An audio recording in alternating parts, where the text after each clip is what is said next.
Ljudi žabe u Vruljici, Slikalujte sada. kreirani mutacijom, glupošću, stvoreni.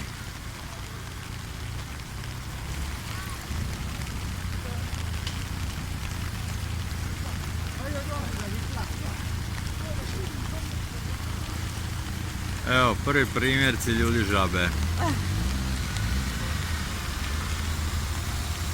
Ne bi ti se ono kupala.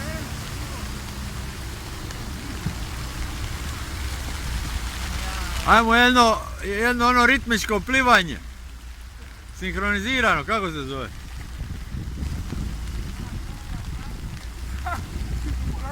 Aj, ko će preroniti mostić? A, pičke. Evo panduri. Nemoj tablicu.